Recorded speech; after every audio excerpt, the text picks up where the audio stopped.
estamos na casa de oração para louvarmos o nosso Deus.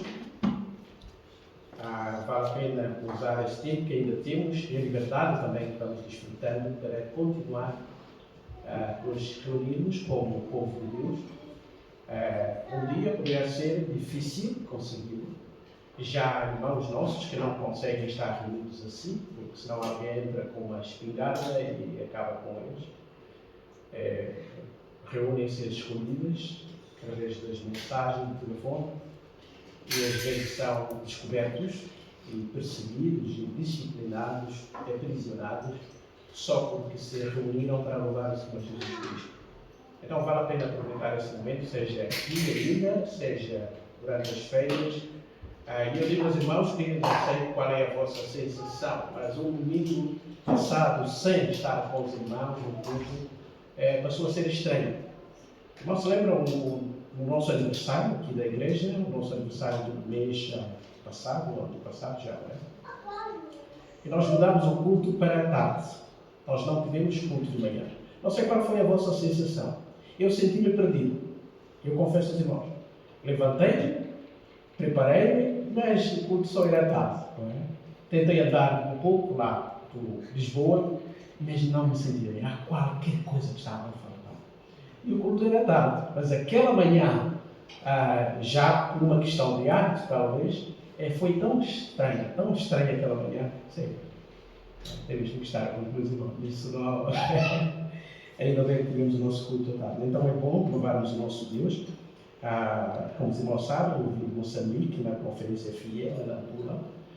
Quem acompanhou, hoje é fácil acompanhar tudo isso, está no YouTube. Portanto, Unidos pelo Evangelho é o site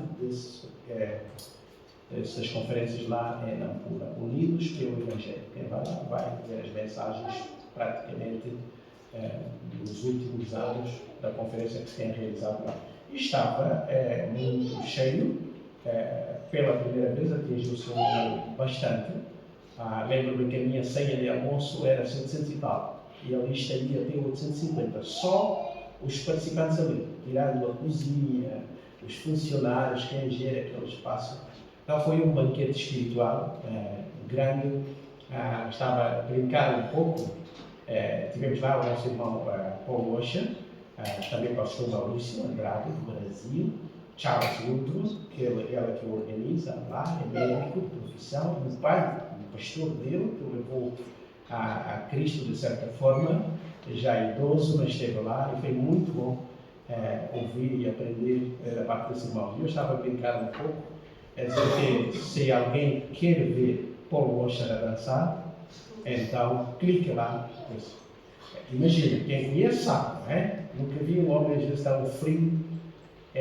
Fiquei simpatizado também por ele, já que é um pastor que chora como eu, mais atento que eu, um homem sério, um homem que eu já ouvia pregar, vi uma vez ele a pregar e dizer assim: o que eu vou pregar, os irmãos já me vão convidar nesta igreja. Eu sabia que aquilo que ia dizer ali, nem o pastor da igreja que o convidou, nem os irmãos iriam suportar pela segunda vez. Ele disse: eu sei o que é que eu vou dizer. Não é? Aquilo que o Senhor colocou na minha mente que eu vou ensinar. E ele vai lá sem politiquês, sem nada disso. Mas no último dia daquele encontro foi maravilhoso, quando o grupo de senhores apareceu lá à frente, como fazem sempre no encerramento, e desta vez os homens também não quiseram ficar atrás. Os homens de 3 províncias também foram lá à frente para saudar, agradecer os palestrantes com panos, com calculares. Então, aquela alegria foi demasiado e eu não aguentei, fui ao ritmo da dança. O Charles foi, o Paulo Rocha olhou para mim e ainda ficou reservado, mas não. Ele já tinha sido missionário entre os peruanos, então conheço bem aquelas danças dos índios da América Latina. Ora, foi maravilhoso. A Helena fez assim: God is good. Isso é verdade, Deus é bom e é um prelúdio ainda imperfeito daquilo que será a nossa celebração. Mas foi muito bom, e obrigado pelas orações, também dos irmãos, e trago saudações lá do Nampula. Vamos então para o nosso texto. Continuamos ainda no Evangelho segundo Marcos. Os capítulos 14 a 16, que terminam o Evangelho, é um outro grupo, é o último grupo, digamos assim, desde o capítulo 14, portanto, até o capítulo 16. Marcos agora está a compilar os últimos dias, os últimos momentos do Senhor Jesus durante a sua vida aqui na Terra. E nós vamos fazer a nossa leitura a partir do versículo 12. Marcos, capítulo 14. Já está no meu telemóvel, por favor. Então, a partir do versículo 12 vamos até o versículo 26. Marcos, capítulo 14, a partir do versículo 12. Diz assim a palavra do nosso Deus. E no primeiro dia da festa dos pães asmos, quando se fazia o sacrifício do cordeiro pascal, disseram-lhe os seus discípulos: onde queres que vamos fazer os preparativos para comeres a Páscoa? Então enviou 2 dos seus discípulos, dizendo isto: ide à cidade, e vos sairá ao encontro um homem trazendo um cântaro de água. Seguiu e dizei ao dono da casa, onde ele entrar, que o mestre pergunta: onde é o meu aposento, no qual hei de comer a Páscoa com os meus discípulos? E ele vos mostrará um espaçoso cenáculo, mobilado e pronto, ali fazei os preparativos. Saíram, pois, os discípulos, foram à cidade e, achando tudo como Jesus lhes tinha dito, prepararam a Páscoa. Ao cair da tarde, foi com os 12. Quando estavam à mesa e comiam, disse Jesus: em verdade vos digo que dentre vós, um dentre vós, o que come comigo, me trairá. E eles começaram a entristecer-se e a dizer-lhe um após outro: porventura sou eu?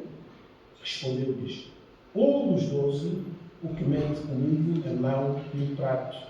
Pois o Filho do Homem vai, como está escrito, a seu respeito. Mas ai daquele por intermédio de quem o Filho do Homem está sendo traído. Melhor-lhe fora não haver nascido. E enquanto comiam, tomou Jesus um pão e, abençoando-o, o partiu e lhes deu, dizendo: tomai, isto é o meu corpo. A seguir, tomou Jesus um cálice e, tendo dado graças, o deu aos seus discípulos, e todos beberam dele. Então lhes disse: isto é o meu sangue, o sangue da nova aliança, derramado em favor de muitos. É verdade, eu vos digo que jamais beberei do fruto da vida, até aquele dia em que eu hei de beber de novo no reino de Deus. Tendo cantado o hino, saíram para o Monte das Oliveiras. Pai, obrigado pela tua palavra, obrigado pela graça que temos em Cristo, obrigado pela vida que Ele levou, uma vida de pureza, uma vida de perfeição, e por isso mesmo a sua morte foi capaz e qualificada para que pudesse beneficiar outros como morte expiatória. E nós te agradecemos pelos resultados desta obra maravilhosa. Nós também te louvamos e agradecemos pela ressurreição, pela vitória que Ele teve sobre a cruz, vencendo a própria morte. Agora pedimos que tu nos fales esta manhã, abre os nossos corações, sensibiliza as nossas mentes, de modo a compreendermos a mensagem da tua palavra. Peço também que tu me orientes durante esse minuto, Pai Santo, para ser claro, leal à tua verdade e a transmitir essa verdade também aos meus irmãos. Capacita-me, usa-me para a honra e glória do teu nome, para a edificação do teu povo. É esta a minha oração, em nome do Senhor Jesus. Amém. Amados, este é o relato de Marcos sobre a ceia, portanto, que aconteceu na Páscoa. E a Páscoa era uma festa anual em Israel, uma das 3 festas obrigatórias. Portanto, havia outras festas, mas estas eram obrigatórias, que qualquer israelita devia participar. E era, de facto, um reencontro de muitas famílias, de compatriotas. Era uma celebração quase que em escala mundial, embora naquela única cidade que era considerada a cidade santa, a cidade diferenciada. Então Jesus estava ali, nós já fomos vendo o que ele realizou naquela última semana, entrando em Jerusalém e saindo para a oração, mas também indo a Betânia, provavelmente onde passava as noites daquela semana. E o seu impacto, digamos assim, era tanto, sobretudo quando ele realizou o milagre da ressurreição de Lázaro. Isso despertou toda a gente. Ele era uma pessoa procurada por todos. Uns o procuravam para acabar com a sua vida. Outros o procuravam para ver aquele homem que fez um milagre nunca antes realizado em toda a história da humanidade. Então as pessoas estavam sempre atrás do Senhor Jesus Cristo, mas chega um momento em que ele estava a gerir a sua vida, e aqui nós vemos o cuidado do Senhor Jesus Cristo e também há alguma lição para todos nós, né? Temos que gerir o meu tempo. É claro que ele tinha mais conhecimento do que nós temos das coisas, ele foi dizendo: vamos a Jerusalém, vão morrer, vão aprender, os religiosos vão fazer isso, o Filho do Homem será crucificado. Ele, portanto, tinha um quadro já preparado e ele sabia como iria morrer, não é? O que devia provocar também, em termos humanos, alguma apreensão. Eu li aquele psiquiatra brasileiro, ele é psicólogo também, Cury, Jorge, acho que Jorge Cury, é um dos homens que trabalha muito sobre a inteligência. Lázaro criou, pelo menos estabeleceu um princípio psicológico da inteligência multifocal. E ele tem sido solicitado em todo o mundo, um homem brilhante, e ele escreveu algo sobre a vida do Senhor Jesus Cristo. Aliás, escreveu sobre a inteligência de Cristo. Acho que são, se a memória me falha, são 4 volumes. E numa das suas afirmações, abordagens sobre a pessoa de Jesus, diz que se houve um homem com uma capacidade psicológica bem forte, era o Senhor Jesus. E ele disse: por quê? Porque ele era carpinteiro, foi carpinteiro durante a sua vida adulta, aprendeu com José, muito provavelmente, e era conhecido como carpinteiro. Quando ele começou a fazer milagres, algumas pessoas disseram: mas não é esse filho de Maria? Não é o carpinteiro lá de Nazaré? Não, ele fazia isso, um trabalho irmão. E Jorge Cury diz que o carpinteiro trabalha com madeira e com pregos, com martelo. Então imagine alguém que sabe como é que vai morrer, será pregado numa cruz, as suas mãos serão furadas, não com madeira, mas em carne viva. E Jorge Cury disse que ele já sabia que ia morrer assim. Então, quanto mais se aproximava o fim da sua vida terrena, ele tinha consciência disso, falou sobre isso. E ele disse: imagine um conflito psicológico aqui. Imagine quando Jesus pegava um prego que queria colar partes de madeira que eram duras, e ele fazia aquele esforço e ia o perfurar aquilo. Imagina como estaria a mente dele, né? Como ele estaria ainda no espaço pendurado, e esses pregos ou pregos semelhantes irão passar pelas minhas mãos. Então, Cury diz assim: se ele não tivesse uma capacidade psicológica muito forte, podia já sofrer algumas perturbações psíquicas, já por uma decisão. Bastava trabalhar e analisar como ia morrer, e seria a pessoa mais triste, mais amarga, mais lamentadora, digamos assim, né? Aquilo que devia viver para as pessoas terem pena dele, porque ele já sabia. Coitadinho que estava a chorar a todo momento, que fazia aquilo pensando na forma como ia morrer. Mas, por isso, pelo contrário, ele era a pessoa mais forte. Ela é que levantava os fracos, animava os que eram perseguidos, dizia: vinde a mim todos os que estão cansados e oprimidos, e eu estou aqui para vos dar a vida. E era um homem fruto disto, não é? E o nosso texto aqui é curioso porque termina dizendo que depois daquela ceia, eles cantaram um hino, depois foram para o jardim, Monte das Oliveiras, onde então seria preso e apanhado. Tudo isso bem controlado. Que tipo de mente o nosso Senhor tinha? Ele tinha um propósito, ele era humano como nós. Nós vemos que ao longo do processo ele pede a Deus que, se fosse possível, que passasse dele aquele cálice, ou seja, que aquela agonia, sobretudo o peso do pecado, que pendia sobre ele. Ele disse: Pai, não há outra forma de cumprir essa vontade tua, mas rapidamente ele disse: que seja feita a tua vontade e não a minha. Ele reconheceu que a carne é fraca, mas o espírito é forte. Então podemos imaginar a intenção da parte do nosso Jesus. E aqui se aproximava então o primeiro dia dos pães ázimos, ou chegando nesse dia, então os discípulos estavam já habituados de que havia um espaço que era reservado, onde Jesus passava a sua festa, a sua Páscoa com eles. Então perguntaram: onde é que esta gente agora, ou desta vez, prepara a Páscoa? Então Jesus dá algumas orientações aqui, que mostram que ele era muito mais do que humano. Ele recomendou que eles fossem à cidade, e que na cidade iriam ver um homem com um cântaro com água, que seguissem aquele homem até onde entrasse.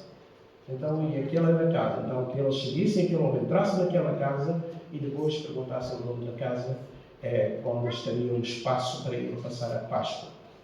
Nada nos é dito aqui que Jesus tinha previamente combinado com esse homem, que levava o cântaro. É possível que tenha sido, mas nenhum dos evangelistas diz isso. Portanto, se eles não tiveram um encontro prévio, então Jesus aqui está a invocar também a sua capacidade divina. Eles não estavam na cidade, mas vocês não viram o homem com o cântaro e sigam aquele homem onde vai entrar e é lá onde vão realizar a ceia. E eu não acho isso um problema, não é? Alguns estudiosos bíblicos dizem: não, isso também é espiritualizado demais. Jesus devia combinar com o homem, devia haver um código ali para ele entrar. É possível que isso seja assim, mas eu não admiro nada, porque nós estamos diante de alguém que era muito mais do que um humano. Então, se naquele caso ele combinou com o homem, agora alguém me diga como é que ele combinou com o peixe, quando não teve dinheiro para pagar impostos, disse a Pedro: tira lá o anzol. De repente, o único peixe que vai morder o isco é o peixe que tinha uma moeda dentro de si. Então, como é que é? Combinou ali alguma coisa? Ele, de vez em quando, ele demonstrava essa capacidade divina que tinha, nos momentos críticos. E era pedagógico também para os próprios discípulos. Então eles vão, temos resumidos, encontram o homem, seguem o homem, entram em casa e dizem aquilo, e o dono da casa nem faz perguntas. Ele está no espaço, já estava preparado. Disse ele: o João encontrou o espaço mobilado e pronto. É claro que o texto diz: eles chegaram e prepararam a ceia. Portanto, as coisas não estavam montadas à mesa. Eles precisavam de usar tudo que era usado numa festa judia comum durante a Páscoa. Então, chegou a tarde, diz o texto bíblico, quando estava à mesa e comiam, Jesus disse: em verdade, eu vos digo que um de vós que come comigo me trairá. Se nós imaginamos um ambiente de festa, de intimidade, eles já vivenciavam tanta coisa brilhante naquela semana, milagres atrás de milagres, eles estavam no auge, no fundo, não é? Quase que a tentar saber se ele reinar, qual é o espaço que eu vou ocupar lá no gabinete mundial do reino de Jesus. Não é? E de repente, numa hora de intimidade, Jesus diz: olha, algum de vocês me vai trair. Eu posso imaginar que aquela palavra soou como uma bomba. E não era para se esperar outra coisa. Não é? É algo que, digamos assim, na linguagem popular, que estraga a festa. E o texto diz que eles começaram a entristecer-se e a dizer um após outro: porventura sou eu? Porque Jesus não denunciou. Algum de vocês me vai trair. Uma equipa que já tinha trabalhado 3 anos, provavelmente já se conheciam os hábitos, se calhar visitavam as casas uns dos outros, já havia aquela proximidade ali, e de repente Jesus disse: olha, o traidor não virá de fora, não do sinédrio, eles já são inimigos declarados, mas é um de vocês. Isso provocou tristeza e perguntaram, e Jesus disse: é um dos 12 que mete comigo a mão no prato. Essa afirmação de Jesus mostra que Judas devia ser uma das pessoas mais próximas. Nós sabemos que o discípulo amado foi João, talvez o mais novo que havia no grupo. Aliás, ele algumas vezes é identificado como aquele que se reclinava à mesa ao lado de Jesus, como sentava no chão, em cima de uma almofada, com uma almofada do lado esquerdo, onde se apoiava, então, assim, e então comia com as mãos, com uma mão e a outra mão apoiava, talvez para partir o pão ou qualquer coisa do gênero. E João devia ser aquela pessoa que estava do outro lado, que se apoiava ao lado de Jesus. E ele beneficiou esse amor essa proximidade que Jesus tinha com ele. Por isso é que quando ele escreve, ele não se identifica, diz aquele discípulo a quem Jesus amava. Ele sentiu tanto amor como jovem, tão protegido por Jesus, e é um discípulo que mais fala do amor no Novo Testamento do que qualquer outro. Então isso foi significativo. Mas meter uma mão aqui, todos comiam praticamente o mesmo prato. Era assim, como outros povos ainda fazem. Como em Angola, na Guiné, etc. No interior ainda fazem. A comida toda é feita ali, o frango está ali, é arroz o prato, ele pega o bolão, molha ali, é assim. E antigamente era assim, mais assim. Mas quando Jesus destaca isso aqui, provavelmente está a dizer que quem põe a mão é João. Então Judas devia estar muito próximo de Jesus para além de João. Era uma forma de dar uma pista, não é? De quem ele falava. Mas ele acrescenta, pois o Filho do Homem vai, como está escrito, a seu a respeito. Mas ai daquele, por intermédio de quem o Filho do Homem está sendo traído. Melhor lhe fora não haver nascido. Muitos teólogos discutem isso, não é? Era possível Judas não ter nascido? Então, se Deus sabe todas as coisas, preparou todas as coisas, e o Antigo Testamento já dizia que o Messias viria, morria, seria traído por 30 moedas, está lá ainda no Antigo Testamento. E seria possível Deus não ter nascido, e se Judas não ter nascido, e se Judas não tivesse nascido, quem cumpriria essa profecia? Esse é um debate teológico muito sério. Mas aqui o que Jesus está a querer dizer, no meu entendimento, simplesmente é que o Filho do Homem vai sofrer aquilo que está profetizado. Mas ai daquele que é usado como instrumento para isso. Ele vai ser preso, vai ser torturado, vai sofrer tudo aquilo, está a cumprir as promessas, mas ai daquele homem que é usado como instrumento para essa execução. É terrível isso. Nascer, aparecer nesse planeta Terra, com a pior das missões em termos humanos, trair o próprio Salvador. Jesus está a dizer. Era melhor que ele não tivesse nascido. Ele sabia que tinha que nascer para cumprir essa missão. Mas Jesus está a dizer, é tão pesado isso, não é? Nascer e viver quase 30 anos ou 30 e muitos anos só, entre outras coisas, com o propósito de trair o Salvador. É curioso isso. Quem faz isso é alguém que estava ligado à economia, à tesouraria. Judas era que é tesouraria. E ele vai usar a relação que ele tem com o dinheiro para trair o Salvador. Aliás, o que tornou Judas furioso, o que fez dele ganhar aquela fúria para além de todo o plano divino, foi exatamente aquilo que nós estudamos há 15 dias. Vocês lembram? Também, quando aquela mulher levou o bálsamo ali, e derramou ali, os discípulos reclamaram, disseram que este desperdício é esse, podia ser dado aos pobres e vendido e tal. E João, nós vimos aqui, João diz assim, não foram só todos os discípulos, todos ficaram indignados, mas o mais indignado de todos foi Judas. Não é? E João diz lá no seu Evangelho, nós vimos aqui, ele não disse isso porque tivesse compaixão dos pobres, mas porque era ladrão. Então o homem estava muito ligado ao dinheiro. E é isso que o dinheiro faz. O amor ao dinheiro é a raiz do mal, disse o Senhor Jesus. Não é? Não é o dinheiro em si, o amor. Por quê? Porque o dinheiro, ou aquilo que ele representa, facilmente se torna um Deus em nós. Facilmente se torna um Deus. Um amor. Há uma competição entre o amor e Deus. E as pessoas, para conseguir mais dinheiro, são capazes de fazer tudo. Tudo. De eliminar, de matar, de desprezar, de roubar, de assaltar, de assassinar e até de zombar a Deus para se tornar donos do mundo. Então Jesus diz, cuidado, quando há essa relação, se torna uma relação amorosa. Quase que só vivemos a fazer tudo em função do dinheiro. Nada mais podemos fazer sacrificialmente, fazer e esquecer tudo, parece que temos que cobrar sempre alguma coisa. É um sinal de que nós já estamos a não só usar o dinheiro, mas a amá-lo. E ele é um Deus que vai crescendo e nunca mais para o seu crescimento, até um dia se declarar Senhor das nossas vidas. E nós vimos ali, não é? E mesmo Marcos vai dizer isso, quando no fim, portanto, Judas ficou muito indignado e saiu, foi ter com os líderes religiosos e assim. eu vou-vos dar a pista para o apanhar. Então os evangelistas mostram que aquele ato daquela mulher fez com que Judas dissesse: chega, agora é que vou ter que ganhar dinheiro com este homem. Então ele sai, como vemos, vai sair depois da ceia e vai lá ter com a pessoa dizer assim: eu sei onde é que como apanhar, etc.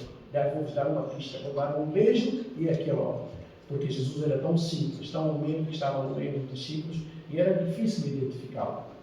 Judas disse: aquele homem que ofereceu dele um beijo na alma é aquela pessoa. Eles vestiam-se da mesma forma e Jesus não era um líder distante, um mestre que ficava ali sentado, discípulo, não, estava no meio. Era preciso identificar. E Judas disse: não se preocupem. E nós sabemos o que é que aconteceu. O texto continuou e Marcos então vai dizer que eles estavam ali reunidos e ele disse isso sobre que ele ia trair, e enquanto comiam, Jesus então tomou o pão e abençoando partiu e lhes deu, dizendo: tomai isto no meu corpo. E fez a mesma coisa também com o cálice, e na Bíblia o cálice está sempre ligado ao dor, ao sofrimento. O cálice tem sempre esse elemento implícito. No caso de Jesus aqui, muito mais ainda. Também está implícita a ideia da indignação divina, da ira divina. Por isso é que diz: se for possível que passe de mim esse cálice. Jesus já estava a prever que Deus, como Deus justo, santo, nunca pode ignorar o pecado. O pecado tinha que ser castigado, senão ele passaria a ser um juiz injusto. Como não castigar o pecado, mas continuar a ser justo? É porque alguém tinha que pagar. Porque Deus é Deus e Ele mantém a honra do seu nome. Ele não brinca com o pecado. E Jesus estava a sentir tudo isso. Estava a sentir tudo isso. Então ele disse que aquele sangue, aquele cálice, era o cálice da nova aliança que ele estabeleceria com eles. Então ele disse que é a última vez que estou a participar. Todos os anos, provavelmente celebravam a Páscoa, mas aquele foi a última Páscoa que ele teve antes da sua morte, até que ele deva o seu reino, como diz, ou no reino de Deus. E acabaram a ceia. Judas sai do meio da ceia, como vai explicar João, e vai, combina tudo, e ele sai daqui e vão para o Monte das Oliveiras, porque Judas sabia que era o espaço ideal, sempre que Jesus queria isolar, para orar a Deus, e ele já conhecia o espaço e depois levou-os para lá. Amados, que esse texto nos ajude a refletir sobre o nosso compromisso com o Senhor. Nós aprendemos grandes lições aqui do nosso Deus, que prepara tudo, fala com uma intimidade singular aos seus discípulos, mostra claramente que há um traidor no meio do grupo, e ele não esconde isso, porque ele verdade em pessoa, tinha que dizer isso, mas ele não deixou ainda de, vamos dizer assim por outras palavras, fazer ainda o traidor pensar duas vezes, de certa forma. Mas ele sai dali furioso, queria ter um benefício, e nós sabemos que ele nem sequer vai usar esse dinheiro. E porquê? Porque quando sentiu o peso do pecado que tinha cometido, ele não se dirigiu à pessoa indicada, que é Deus. Ele devia correr para Jesus, isso já é especulação, não sabemos, mas devia voltar a dizer: eu fiz mal, meu Deus, eu traí-te, eu não devia ter feito isso. Mas ele não fez isso. Ele correu às pessoas com quem tinha combinado o contrato e disse: estão aqui as vossas moedas. O que revela claramente que aquilo não foi um arrependimento, foi um remorso. Eles só sentem remorso, choram, lamentam, mas não têm coragem de pedir perdão realmente. Não é perdonar, não é arrependimento, é remorso às vezes que faz isso. E nós aprendemos que esse Senhor é maravilhoso, é amoroso e continua a manter-se firme e fiel diante do seu discípulo.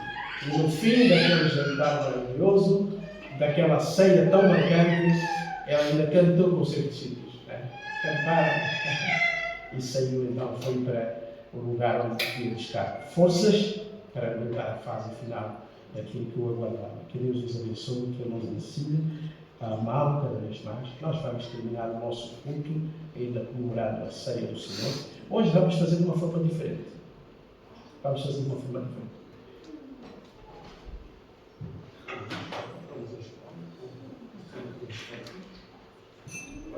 vamos cantar de tudo o que tens feito,